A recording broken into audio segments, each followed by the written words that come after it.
جبریل امین جب تشریف لائے ہیں تو 23 سال کی مدت میں قرآن کی وحی کو لے کر جب رسول اللہ کے پاس تشریف لائے ہیں 23 سال کی مدت میں 6666 آیتیں قرآن کی نازل ہوئی ہیں. 6666 آیتیں. اس میں وہ آیتیں ہیں چند جو حضرت جبریل لے کر آئے, وہ آیتیں بھی ہیں جب رسول پاک علیہ السلام کے قلب اطہر پر ڈائریکٹ اللہ نے نازل فرمائی, یعنی ڈائریکٹ اللہ کا جو ہے قلب اطہر پر اللہ نے جو ہے ان آیتوں کو آشکار فرمایا. اور پھر وہ آیتیں بھی ہیں جب جو ہے کسی امہات المومنین میں کسی ام المومنین کے حجرے میں اللہ کے نبی صلی اللہ علیہ وسلم آرام فرمائے اور اللہ نے وحی کا نزول فرمایا. اور ان میں وہ آیتیں بھی ہیں جب معراج کی رات میں اللہ تعالیٰ جب بلا کے آپ کو جو ہے اپنے دیدار سے مشرف بھی فرمایا اور وحی کا نزول بھی ہوا. تو حضرت جبریل امین کا رسول پاک کی بارگاہ میں تشریف لانا 26,000 مرتبہ تشریف لائے. کتنے 23 سال مدت میں 26,000 مرتبہ رسول اللہ صلی اللہ علیہ وسلم کی بارگاہ میں حضرت جبریل امین تشریف لائے ہیں. اتنا کسی نبی کے پاس آپ تشریف نہیں لے گئے جتنا رسول اللہ صلی اللہ علیہ وسلم کے پاس آپ جو ہے وہی لے کر آئے ہیں اور آپ کے پاس تشریف لاتے رہے. یہ رسول پاک علیہ السلام کی شان ہے کہ سردار الملائکہ جیسی شخصیت 26,000 مرتبہ رسول اللہ صلی اللہ علیہ وسلم کی بارگاہ میں حاضر دیے ہیں. اور پھر اللہ نے جب قرآن کو نازل فرمایا, وہ مقدس کتاب جو سارے انسانوں کے لیے دستور حیات ہے, اس سے پہلے بھی کتابیں نازل کی گئی. اس سے پہلے بھی انبیاء اکرام پر صحیفے نازل کیے گئے. 100 سے زیادہ صحیفے نازل کیے گئے. کسی پر 50 صحیفے نازل ہوئے, کسی پر 10 صحیفے نازل ہوئے, کسی پر 20 صحیفے نازل ہوئے, کسی پر 10 صحیفے نازل ہوئے.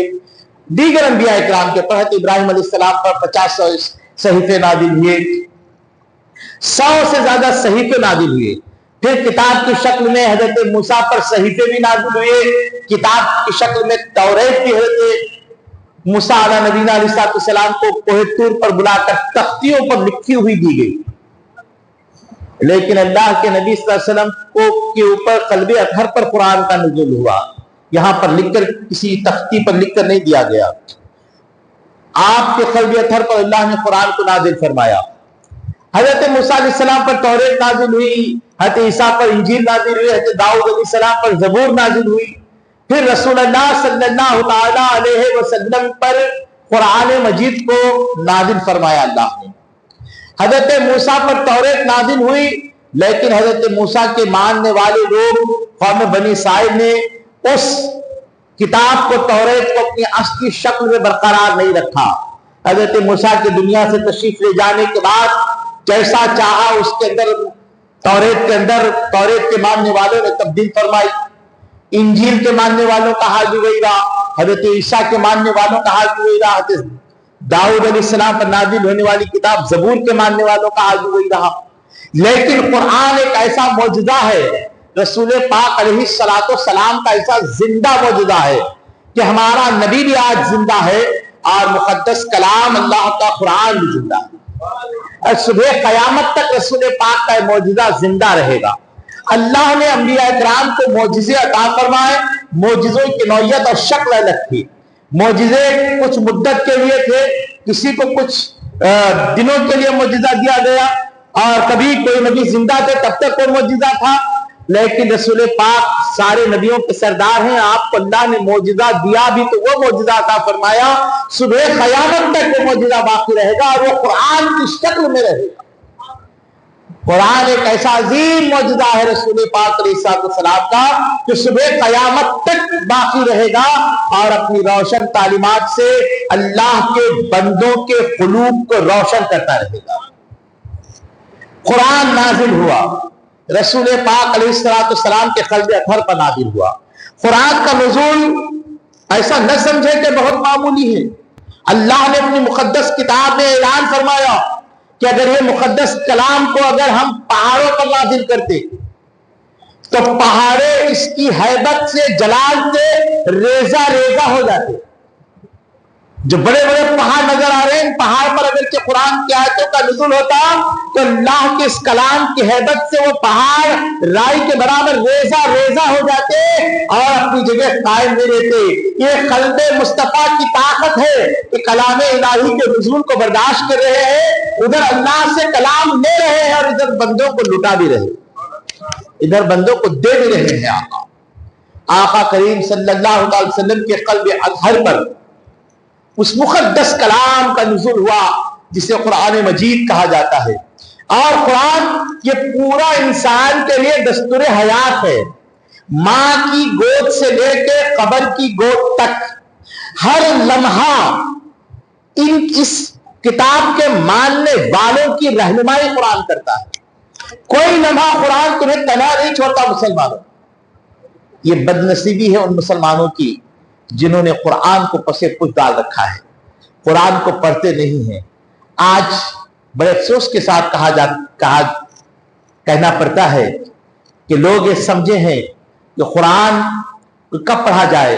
قرآن رمضان میں حافظ صاحب مسجد میں سنائیں گے، ہم قرآن پیچھے سنیں گے، پورا قرآن سننا، ہمیں پورے قرآن سننے کا ثواب مل جائے گا۔ اب پھر باقی کا سال نہ سننے کی ضرورت ہے نہ پڑھنے کی ضرورت ہے۔ کچھ لوگوں کا حال تو یہ ہے، کچھ لوگوں کا حال یہ ہے کہ قرآن کو سمجھے ہے کہ قرآن صرف جو ہے روحانی علاج کرنے کے لیے بھیجا گیا ہے، جنات شیاطین کو بھگانے کے لیے بھیجا گیا ہے، تعویذ پلیتا اور پتہ نہیں کیا کیا کرنے کے لیے قرآن کو بھیجا گیا ہے، بس اسی کے لیے قرآن کا استعمال کرتے ہیں۔ قرآن کی چند صورتیں پڑھتے ہیں، قرآن کی چند صورتوں کے عامل بن جاتے ہیں، پتہ نہیں کیا کیا بنتے ہیں، اب ہم کیا بتائیں اس کا کیا معاملہ ہے، لیکن انہوں نے اسی حد تک قرآن کو محدود رکھا ہے، اس سے ہٹ کر قرآن کو نہیں دیکھنا چاہتے۔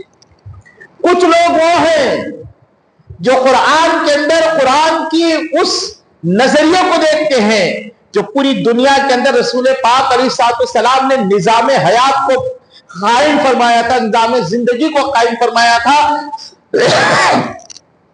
جب اللہ نے قرآن کا نزول فرمایا اور صحابہ کو قرآن کی تعلیمات اللہ کے محبوب صلی اللہ علیہ وسلم نے عطا فرمائی، اور دنیا میں کیسے سیاست کی جاتی ہے اور اسلامی سیاست کہتے کسے ہیں، سیاست کا علم قرآن کے اندر موجود ہے، اور کچھ لوگوں نے دیکھا کہ صرف ہم اس قرآن کو پڑھ کر سیاست کر سکتے ہیں، ہم اس قرآن کو پڑھ کر پوری دنیا کے اندر نظام اسلام کو قائم کر سکتے ہیں، لیکن ہم کر سکتے ہیں، کرنا بھی چاہیے، اللہ نے کرنے کا حکم ضرور دیا ہے، لیکن کرنے کا طریقہ کیا ہوگا؟ جو وہی طریقہ ہوگا جو رسول پاک علیہ السلام کا ہوگا، وہی طریقہ ہوگا جو صدیق اکبر کا ہوگا، وہی طریقہ ہوگا جو فاروق اعظم کا ہوگا، وہی طریقہ ہوگا جو عثمان غنی کا ہوگا، وہی طریقہ ہوگا جو حیدر کرار کا ہوگا، وہی طریقہ ہوگا جو سرکار حسنین کریمین کا ہوگا۔ تو ان مقدس ہستیوں نے قرآن کو نظام حیات کیسے بنایا، اور قرآن کے دستور کو کیسے اپنے حکومتوں پر لاگو فرمایا، اور کس طرح حکومت فرمائی، کس طرح نظم و نسق کو قائم فرمایا۔ لیکن کچھ لوگوں نے دیکھا جماعت حکومت قائم کرنے کے لیے قرآن کو استعمال کر سکتے ہیں، کچھ لوگوں نے یہ سمجھا کہ قرآن صرف جہاد کا علم دیتا، جہاد کی تعلیم دیتا ہے، تو صرف تم جہاد کیا کرو، اور جہاد کا جو ہے غلط مفہوم دنیا کے سامنے پیش کیا کرو۔ اللہ اکبر! جو قرآن یقیناً جہاد کا حکم دیتا ہے، قرآن یقیناً حق بات کو بلند کرنے کا حکم دیتا ہے، قرآن یقیناً معاشرے سوسائٹی کے اندر حق کو قائم کرنے کا حکم دیتا ہے، لیکن قائم کرنے کے طریقے کیا کیا ہے، قائم کرنے کا انداز کیا کیا ہے؟ قرآن کس کے خلاف جہاد کا حکم دیتا ہے؟ کیا قرآن ہر ایک کے خلاف جہاد کا حکم دیتا ہے؟ نہیں میرے بھائی، قرآن نے یہ حکم دیتا ہے جو تمہارے مخالف کھڑا ہو جائے تم اس کی مخالفت میں کھڑے ہو سکتے ہو۔ معاشرے میں رہنے والے انسانوں تک تم بہترین انداز کے اندر اپنے کردار سے، اپنے حسن عمل سے، اپنی مقدس کتاب کی مقدس تعلیمات کے ذریعے ان تک دین کو پہنچاؤ، ان تک اسلام کو پہنچاؤ، اسلام کو بہترین انداز میں پیش کرو، حسن کلمات کے ساتھ پیش کرو، اچھے کلمات کے ساتھ لوگوں کو دعوت دو، دعوت تبلیغ کا کام کرو،